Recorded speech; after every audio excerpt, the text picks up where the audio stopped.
नमस्कार मित्रांनो, हा जो माळ दिसतोय ना, ह्या माळावर आहे ना, ह्या माळावर उन्हाळ्यामध्ये भरपूर अशा गाड्या इथे येतात आणि ही नदी आहे बाजूला. मग दाखवतो नदी. हीच ती नदी, कुंडलिका नदी म्हणतात ना, तीच आहे ही नदी.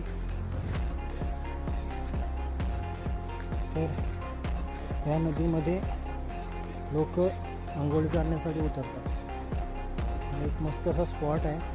तुम्ही इथं कॅम्पिंग पण करू शकता. कॅम्पिंग करायची असेल तर कॅम्पिंग पण करू शकता.